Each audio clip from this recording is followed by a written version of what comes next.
Et les photographes, je reviens vers vous après 2-3 semaines d'absence pour vous parler d'un truc dont finalement j'ai déjà dû vous parler 2, voire 3, voire plus de fois. Parce que si vous voulez être un photographe professionnel, il vous faut une chose, parmi tant d'autres, qui renforcera à coup sûr votre crédibilité. Et cette chose, c'est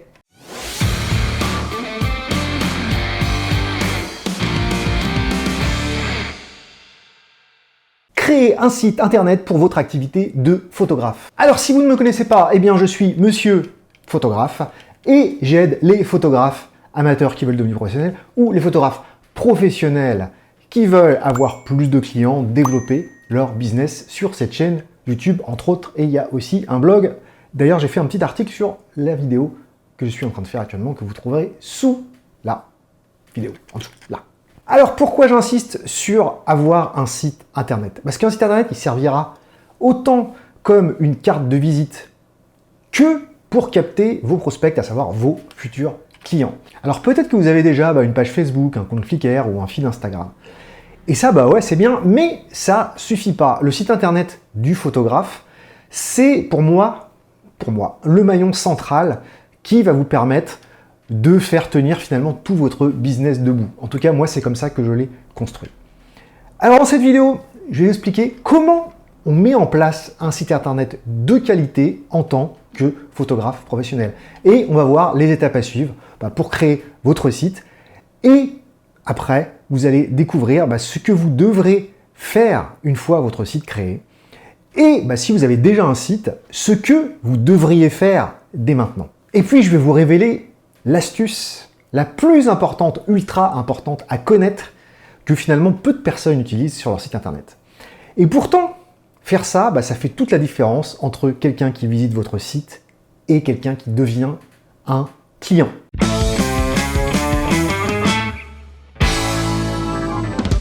Alors, la première étape pour créer un site internet de photographe, c'est tout simplement décider comment vous allez héberger votre site internet. Alors à mon sens, il y a deux possibilités, même si en réalité, il y en a une troisième, voire une quatrième, mais on va parler que ces deux possibilités-là. C'est soit utiliser un créateur de site web, soit utiliser un CMS de type WordPress, parce que c'est le plus connu et c'est le plus répandu. Alors le créateur de site web, c'est quoi? En fait, c'est une solution toute faite qui héberge votre site internet complète, et souvent c'est assez facile à prendre en main. Donc il y en a des généralistes, mais qui peuvent être très bien adaptés au monde de la photo. Il y en a d'autres qui sont spécialisés pour les photographes et qui proposent des services au-delà de la création de sites internet et de portfolios. Par exemple, des solutions tout en un qui proposent des galeries en ligne pour la livraison de vos photos aux clients, de la vente additionnelle de galeries ou carrément de la vente d'impressions ou de livres, etc. Alors du coup, cette solution, ça a des avantages. C'est une facilité de... Du coup, cette solution, ça a des avantages. C'est une facilité d'utilisation, une rapidité de mise en place, parce que tu n'as pas besoin vraiment de mettre clé dans le cambouis ou d'utiliser du code. Et puis les mises à jour vont être mises automatiquement. Et souvent, c'est une solution qui est plus rapide qu'une solution quand on va utiliser un CMS type WordPress. Et il peut y avoir du coup des tout en un qui vont être spécialisés pour les photographes et qui évitent du coup plusieurs abonnements. Par exemple, on peut avoir un abonnement pour son site internet, un abonnement pour ses galeries en ligne, un abonnement pour son système de vente d'impression, etc. L'inconvénient de ces solutions-là, c'est souvent que c'est un abonnement au mois. En réalité, c'est pas forcément plus cher qu'une autre solution, on va voir après pourquoi. Mais voilà, on s'engage sur un mois ou une année. Et puis, parfois, ça peut manquer un peu de personnalisation si vous avez des besoins qui vont au-delà d'un site vitrine. Donc moi, à titre personnel, j'utilise Squarespace pour certains de mes sites, j'en ai quelques-uns des sites. Une autre solution que j'ai utilisée, c'est Photodeck. Je vous mets les liens aussi sous la vidéo. C'est une solution complète pour photographe, tout en un. Il n'y a pas de lien d'affiliation. Je n'ai rien à gagner là-dedans. C'est juste que moi, j'ai utilisé, j'ai été hébergé par eux. J'ai trouvé ça très rapide, très simple. Voilà. Et donc, je le conseille si vous voulez pas vraiment vous prendre la tête et que vous voulez avoir un super site de photographe avec une solution tout en un. Donc, la solution serait d'utiliser par exemple WordPress. On va citer celui-là parce que c'est le plus utilisé dans le monde et puis c'est celui qui a le plus de personnalisation, qui a le plus de thèmes, etc. Donc on pense tout de suite à WordPress, c'est le leader en fait. Et donc pour ça, il faudra déjà trouver un hébergeur pour installer WordPress dessus. Bon, le faire des hébergeurs, ils proposent WordPress à installer facilement dessus. Et ensuite, il faudra trouver soit le bon thème, soit le bon manager de contenu qui va vous permettre de personnaliser votre site. Ça veut dire souvent acheter une licence, parfois il y a encore un abonnement annuel, ça veut dire aussi l'installer, le personnaliser, etc. Il y a des solutions tout en un spécialisées pour photographes, donc qui ne sont pas spécialement spécialisées, mais que vous pouvez utiliser pour avoir un site vraiment bien chiadé, quoi. Et on peut gagner quelques euros si on veut grappiller en utilisant ce système, mais dans la réalité c'est faux, parce qu'au finalement on finit par acheter un thème, deux thèmes, on finit par avoir un abonnement, etc. Parce que souvent ça marche comme ça, il y a de plus en plus de solutions qui viennent avec en fait des abonnements annuels ou mensuels. Donc l'avantage de ça, c'est que ça garantit une continuité dans les mises à jour quand on paye mensuellement et quand ils choisissent ce système-là. Voilà, mais c'est un prix finalement qui se rapproche des solutions dont j'ai parlé tout avant, solutions finalement toutes faites en ligne. Le gros avantage de ça, c'est qu'il y a énormément de personnalisation possible. Le blog de Monsieur Photographe, il fonctionne comme ça, c'est un WordPress avec un thème. Et puis donc vous avez beaucoup plus de choix de design à mon sens. C'est aussi plus esthétique. C'est une remarque personnelle, à mon sens. Vous avez la propriété de votre site et de tous les fichiers, vous savez où c'est. Et voilà. Et ça peut être, si vous débrouillez bien, une solution un petit peu moins chère, mais en vrai, je pense pas. Je pense que c'est à peu près équivalent. Ensuite, vous pouvez aussi avoir, gros avantage, pour avoir des plugins d'aide à la rédaction un petit peu plus mieux foutus que sur les solutions toutes faites et autres plugins. Voilà. L'inconvénient, c'est que la mise en place de votre site, elle peut s'avérer un petit peu longue. La prise en main, elle peut être un petit peu compliquée au début, surtout pour quelqu'un qui n'a pas trop l'habitude. Moi, personnellement, j'ai créé mon premier site en 1996 ou 97, peut-être 98, je veux dire, en 1998. Et donc, j'ai les mains dans le cambouis depuis très longtemps. Donc, ça me paraît pas très compliqué. Par contre, c'est toujours un petit peu chronophage. Mais voilà, ça peut être un petit peu déconcertant pour quelqu'un qui n'a pas vraiment l'habitude. Alors, moi, je vous conseillerais, en constructeur de page WordPress, je vous conseillerais Flotem. Moi, j'utilise Flotem. Pour Monsieur Photographe, c'est Flotem que j'utilise, même si c'est pas forcément adapté au blogging. Voilà, c'est une solution spécialisée pour le photographe. Alors maintenant, ils ont fait un tout en un avec un abonnement, mais c'est vraiment, vraiment bien foutu. Vous pouvez vraiment tout personnaliser. Et en plus, c'est très esthétique. Et ensuite, comme tout en un solution, pour avoir plusieurs thèmes, vous avez Elementor, vous avez Thrive Theme, vous avez Divi, etc. Ou Divi, ou Diva, comme on dit, je sais pas.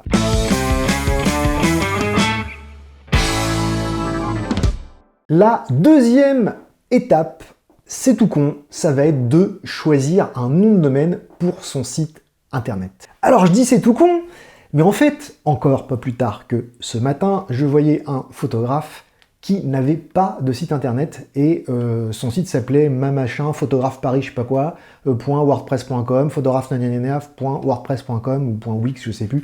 Bref, ça c'est pas possible, ça fait pas pro du tout. Alors c'est une étape qui est en fait très rapide à faire, parce que vous allez choisir soit un prestataire spécialisé dans les noms de domaine, soit votre hébergeur, soit votre prestataire sur lequel vous avez créé votre site, comme Squarespace par exemple. Je touche pas dessous là-dessus, mais je trouve ça tellement bien. Voilà, donc ça va être plus ou moins simple selon la solution que vous allez choisir, mais enfin bon, parfois il faut mettre un petit peu le nez aussi dans le cambouis, mais en général ça se fait tout seul.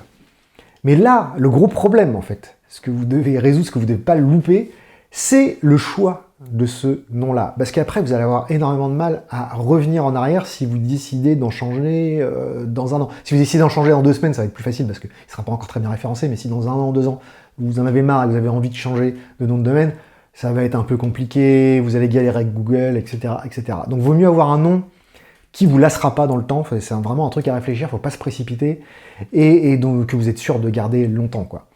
La plupart des photographes, ce qu'ils font, c'est qu'ils choisissent leur nom et leur prénom comme nom de domaine. J'en ai déjà parlé. Moi, avec mon prénom et mon double nom, c'est pas ouf. Donc c'est pour ça que pour certains, je choisis un pseudo, j'ai choisi mes initiales, etc. Voilà. Au moins, en tout cas, si vous choisissez votre nom, vous êtes sûr de pas vous en lasser puisque vous allez le garder tout le temps. Et c'est vraiment la solution la plus simple que la plupart des photographes choisissent. Voilà. Si vous appelez par contre Jean-Pierre Gaillard Brassard de la Motte, j'espère que personne ne s'appelle vraiment comme ça, c'est un peu long comme nom de domaine, alors il faut le raccourcir, mettre, je sais pas moi, J, des initiales. Enfin en tout cas, il faut que ce nom de domaine il soit un petit peu percutant, pas forcément obligatoirement, et il faut que les gens puissent s'en souvenir facilement, sans faire de fautes, etc. Donc si vous avez un bon nom à rallonge, c'est compliqué. Et pareil, c'est pour les extensions qu'on peut choisir. On peut choisir maintenant des dizaines d'extensions possibles. Je pense qu'il faut rester simple. On est bien dans le .com, on est bien dans le .fr. Il y a aussi le point photo, mais il y a le problème du point photo, c'est qu'il y a le point photo au singulier et le point photo au pluriel. Donc idéalement, il faut acheter les deux parce que les gens peuvent se tromper.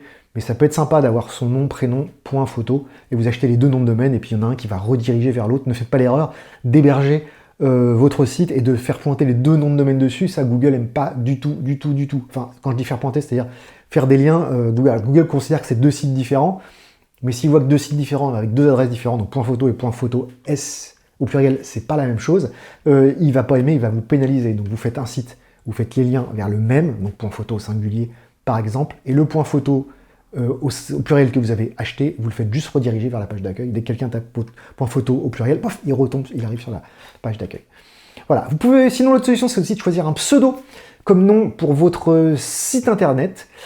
Et pour moi, ça c'est vraiment un truc perso, c'est une question d'identité de marque, puisque vous êtes votre propre marque, je parle beaucoup de ça sur la chaîne. Une fois encore, il faut vraiment réfléchir aux conséquences, parce que c'est vraiment difficile de changer de nom, parce que une fois qu'on est dedans, voilà, changer de nom, on ne reconnaît plus, etc. C'est pas évident. Donc il faut réfléchir à ce que ce nom correspond à celui de vos clients cibles, en tout cas au message que vous faire passer à vos clients cibles. C'est un choix à faire, et si vous souhaitez pas utiliser votre propre nom, et c'est pas à faire à la légère quand même. Pour moi, c'est un choix qui est quand même assez risqué, puis en plus on risque de s'enlacer, etc. Puis si on veut se diversifier, on a un nom où on est coincé avec. Voilà, c'est pas facile. On peut aussi choisir des mots-clés comme nom de domaine pour votre site de photographe. C'est un choix qui est plutôt malin, mais il faut choisir un nom en rapport avec votre cible, donc pas trop long, facile à retenir, et avec une extension de domaine relativement simple. Par exemple, j'avais mis un exemple dans l'article que j'ai écrit là, c'est photographe-chien.bzh.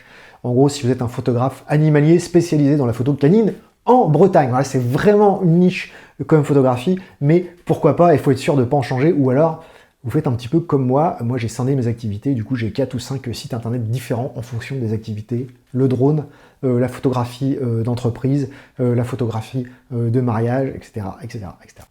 Mais du coup, ça fait énormément de sites à créer, à payer aussi. Bon, ça, c'est rien, mais et c'est surtout à s'occuper, à mettre à jour, etc. Ça, c'est un petit peu chiant. Alors, si c'est vraiment des activités très, très différentes, donc moi, je pense famille, mariage d'un côté, entreprise de l'autre, il faut vraiment scinder. Après, vous pouvez scinder en page d'accueil. Je préfère faire 2 sites différents. Voilà.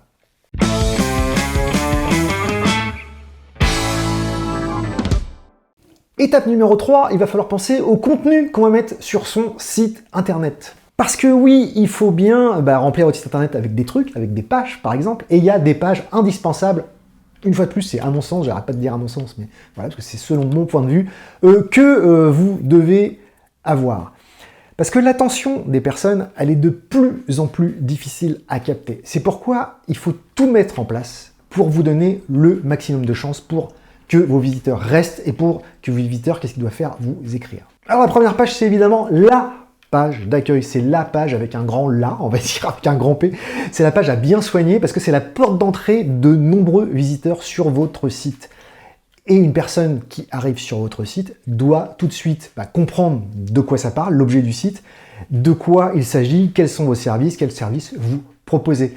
Et il faut aussi être capté par les images qu'il voit et la sensation de professionnalisme. J'en parle souvent de ça dans la mise en page, par exemple, et dans la façon de montrer ses photographies. Donc il va falloir souvent montrer le meilleur. Et puis aussi, il va falloir que vous le dirigiez, qu'il soit dirigé là où vous voulez qu'il aille. Il doit y avoir donc des menus et des boutons clairs. L'autre page, c'est le portfolio, on va dire, parce qu'il faut montrer à vos visiteurs, pour la plupart qui sont donc des prospects, et il faut bien garder ça en tête quand vous construisez votre site, c'est que votre site, vous ne le construisez pas pour montrer que vous faites de belles photos, etc., ou pour les visiteurs, pour montrer ce que vous faites, parce que vous avez envie de montrer au monde ce que vous faites. Vous le construisez, je parle bien de la photographie professionnelle, en vue que vos prospects deviennent des clients. Donc les visiteurs sont des prospects pour vous. Donc c'est ça que vous devez toujours garder en tête. Et donc ça passe forcément par des visuels, et dans notre cas, par de la photo, forcément. Et donc ce portfolio-là, il faut l'organiser. Idéalement, il faut l'organiser par des rubriques pour que vos futurs clients s'y retrouvent et voient tout de suite ce qu'ils viennent chercher en fait.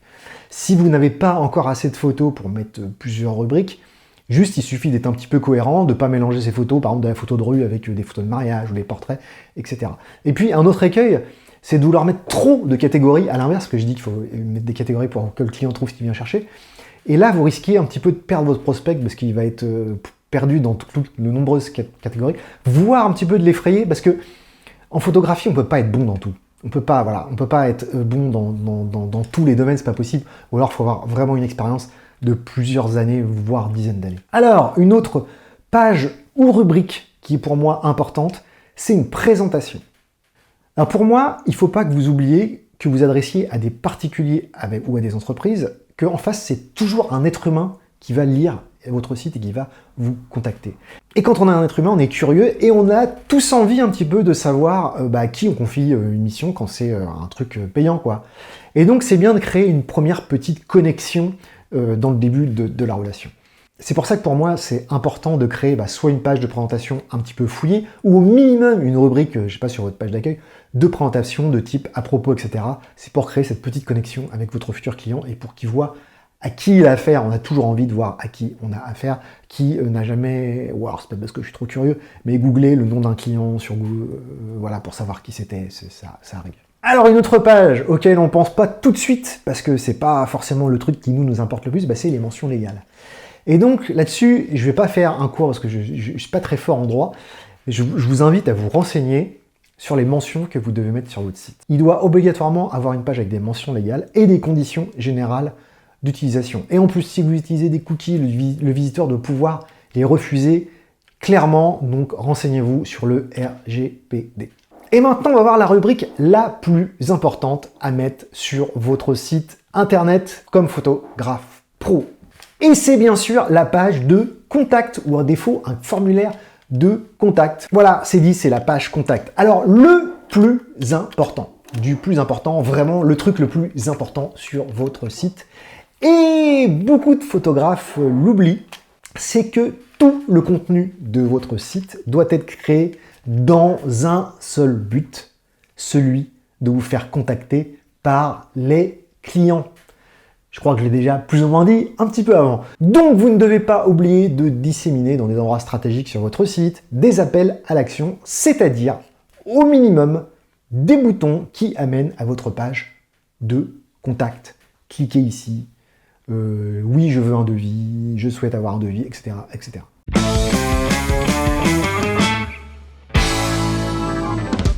Alors tout ça, c'est bien beau, mais il y a encore une autre étape, ça va être celle d'attirer les visiteurs sur votre site internet. Parce que voilà, c'est bien bon, vous avez un site internet, il est super bien, vous êtes photographe freelance avec un beau site, mais ça ne sert à rien si personne ne va venir dessus. Voilà.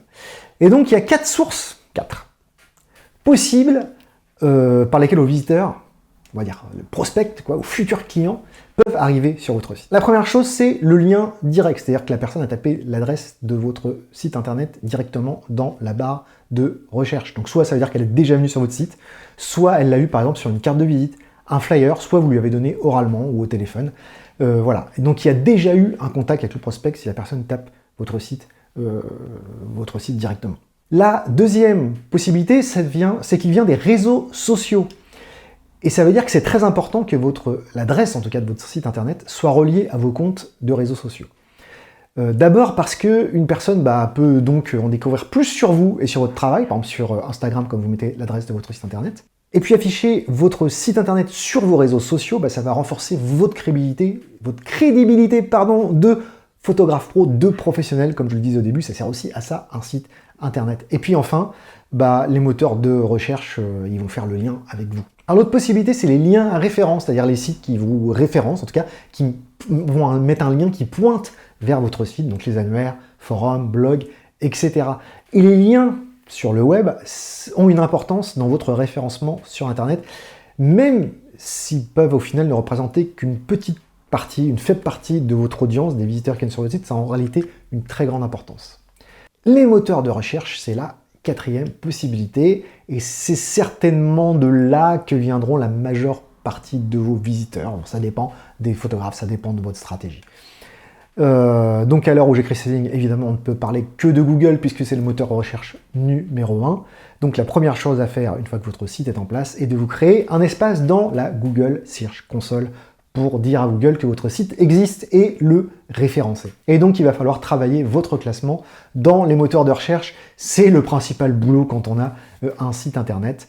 Donc ça passe par le travail sur le SEO, c'est-à-dire le référencement naturel. Ça veut dire qu'il va falloir optimiser votre site internet pour le classement dans les moteurs de recherche en fonction des mots-clés que vous avez choisis, donc ce que vous vendez comme service en réalité.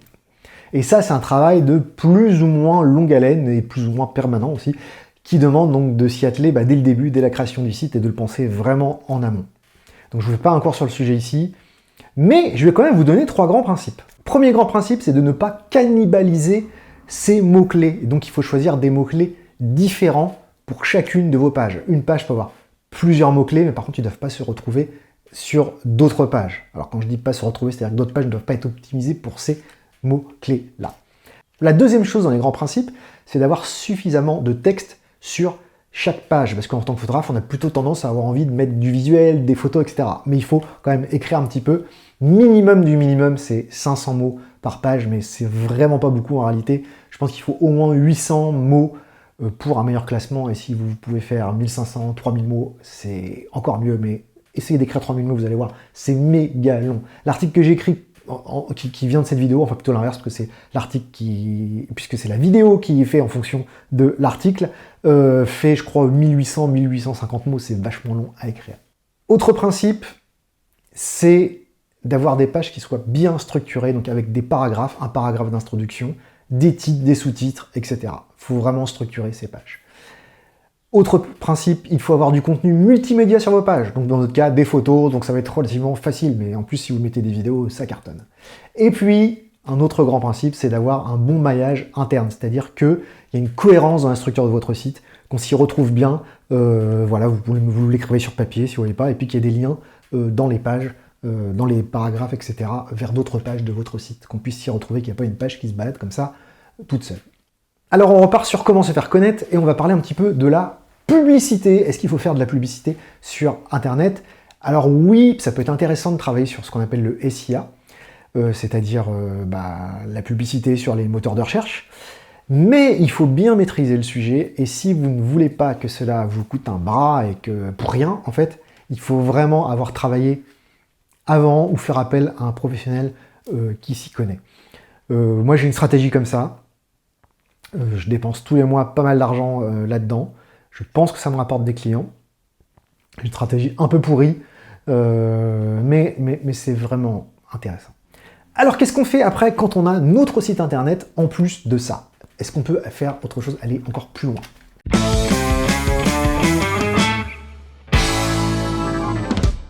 Alors voilà, votre site est créé, vous avez travaillé un petit peu le SEO, et vous pensez que c'est bon. Voilà, c'est fini, j'ai mon site, les clients vont arriver. Malheureusement, non en fait. Parce qu'un site, ça doit tout le temps vivre, et sinon, il est condamné à mourir à petit feu. Donc une bonne idée, ce serait par exemple de mettre une rubrique blog pour votre site internet. Alors c'est une bonne idée, mais c'est méga chronophage. Mais ça permet de créer des articles petit à petit sur des reportages que vous avez effectués, montrer votre boulot en plus de votre portfolio, ou tout simplement en lien avec des recherches que feraient vos clients potentiels. Donc ça vous demande aussi un petit peu de recherche, de travail sur quels mots-clés sont tapés pour votre niche en particulier. Et puis l'autre chose, c'est de mettre à jour son portfolio pour faire vivre son site. Et c'est important d'avoir un portfolio à jour, parce que vous devez être fier de ce que vous montrez. Et ce serait dommage d'arriver à dire à vos clients oui, mais c'est pas à jour, c'est des vieilles photos, etc. Et en plus, le client va pas vraiment comprendre, quoi.